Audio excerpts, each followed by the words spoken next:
Hi everyone, my name is Emily and I am a graduating senior from UNC-Chapel Hill, and today over the last semester, I've just written down a lot of tips that I wanted to share with people, just general college advice, but also tips and tricks and things I wish I knew. Before we jump into the tips, I did want to share a little bit of context about myself. So I'm originally from the Outer Banks and I'm in the Hussman School of Journalism Media. I focus on journalism, and in that I've taken a lot of digital storytelling classes, so graphic design, motion graphics, writing, reporting, a lot of social media stuff, and then I'm an information systems minor.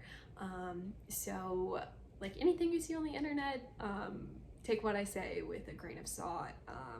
I'm no way an expert or claiming to be an expert. I just wanted to share just a few tips that I wish I knew coming into college, in hopes of helping someone else. My first tip is for all the upcoming freshmen, and that would be to, number one, don't take 16 credit hours your first semester, and if you can, wait until your spring semester to take a harder weed out class. My reasoning for this is, so at UNC, the minimum hours you need to take per semester is 12, and I would recommend almost any freshman to do that unless you had to get ahead or something.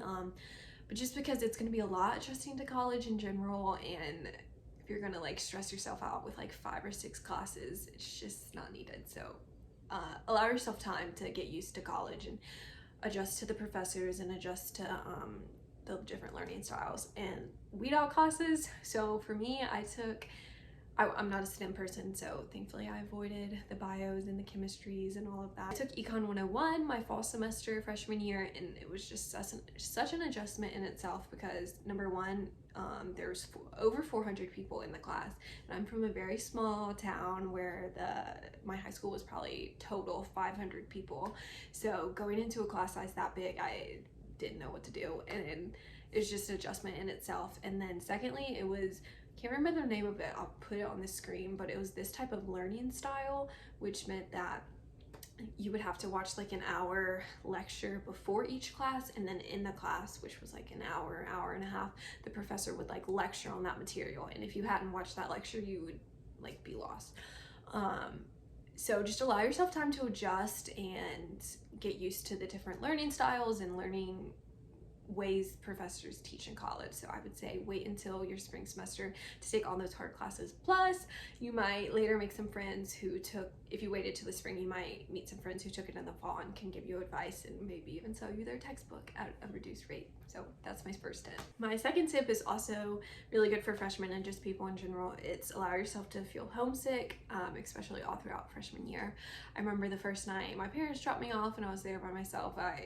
It's okay to cry in your room. A ton of people do it, and allow yourself to feel that way, and don't rush into things too fast. And I always wondered freshman year how long I would continue to feel homesick, and let me tell you, I still, up until senior year, anytime I went back to college, I would feel homesick and I would cry on the way back to school, and that's okay. Just allow yourself. For me, anytime I drove home, I would, the first 20 minutes, I'd cross a bridge and I'd allow myself to turn on one sad song. It was normally a sad country song, and I turned it up so loud and I just cried the whole bridge. And then once I got off the bridge, I put on my happy music and I just allowed myself to feel sad for that and then get back to real life. So it's okay to feel homesick. Everyone goes through it. My third piece of advice would be don't be afraid to try new things and get involved in clubs or organizations, even if you go by yourself.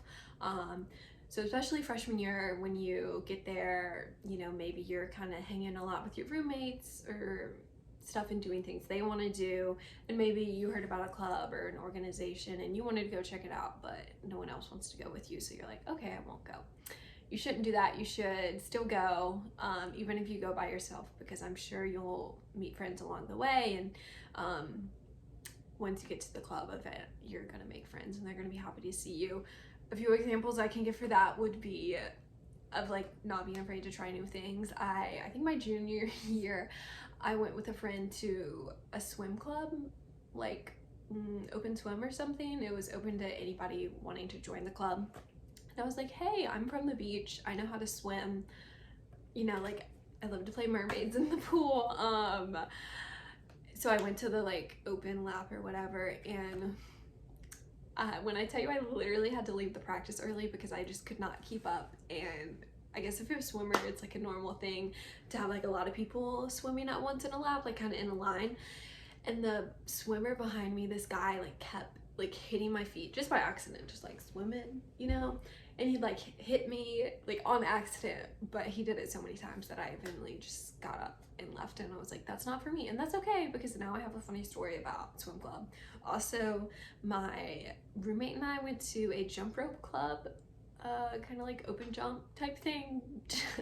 I don't remember the name of it, but that was really fun too. We had a friend in the club, and he was like, y'all should come. So we went and tried out for the jump rope club. That was a cool experience. I don't think we went to anything after that. We probably didn't make the cut. So, but yeah, just don't be afraid to try new things, even if you go by yourself. My next piece of advice would be to get a laundry basket with wheels on the bottom and not one that you just have to carry, just because in the long run, it's going to be easier for you to just wheel it right along to the laundry room, and your basket will get heavy at times. And for deadlines and procrastination, a simple tip would be to do the dang readings. So my like first few semesters, I like rented the textbooks and everything, and I didn't always do the readings before class, and I would just be lost in the lecture, not really understanding what was going on. And I wish I had it literally clicked like a light bulb. Once I started doing the readings before class, I like felt so much smarter and so much more prepared. So do the dang readings. And yeah, I can give an example of this spreadsheet. I know I've seen it a lot on TikTok. I personally don't use this, but I have a lot of friends who use this method too, just to keep you up to date on what deadlines that you have coming up. My next piece of advice would be, anytime you leave a class or lecture for the day, make a point to say thank you to your professor. This especially works well in smaller classes, so like your 20% class, your 30% class.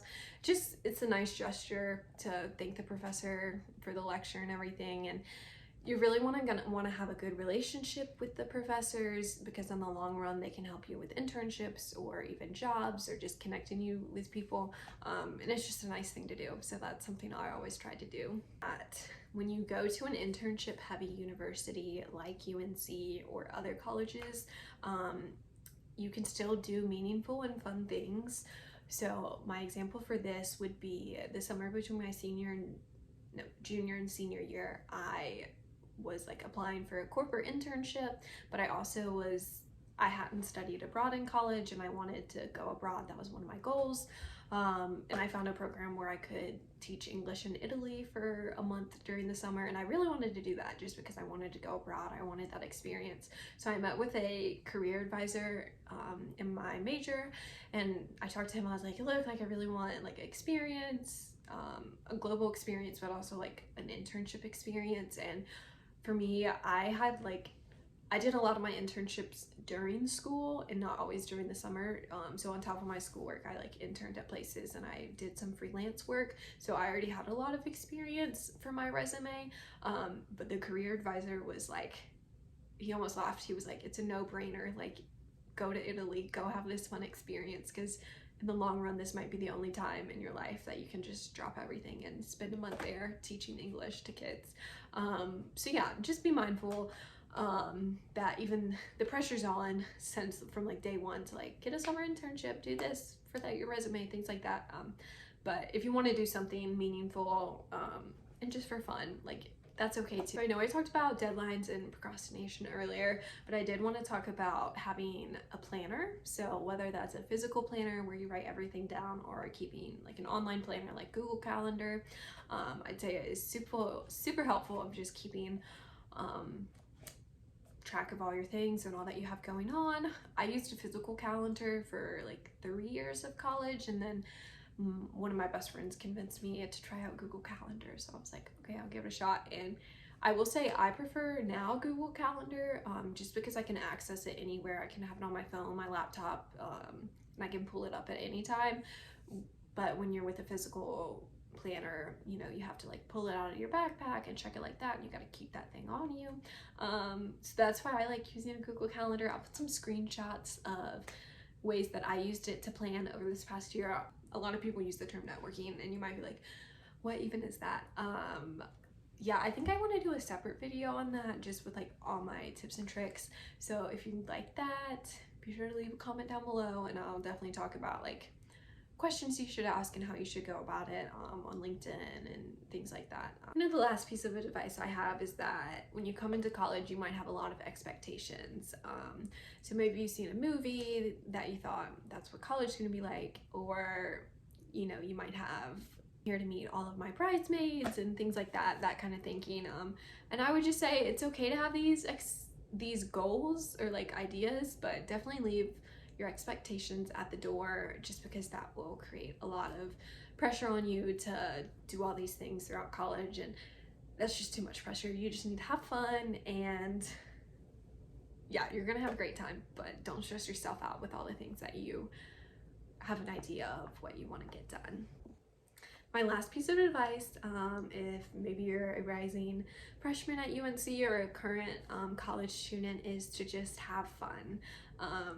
The classic saying, these are the best 4 years of your life. Don't put that pressure on yourself, not that expectation, but yeah, just enjoy it while you can. This is such a sweet and unique time in your life, and yeah, soak up all the memories and try new things, try new foods, do all the fun things with your friends, and don't be afraid to put yourself out there. Thank you guys so much for watching this video. I had a lot of fun writing these just tips and tricks that I wish I knew. If you have any other great advice, feel free to leave it in the comments below. And yeah, thank you for watching this video. Go Mules.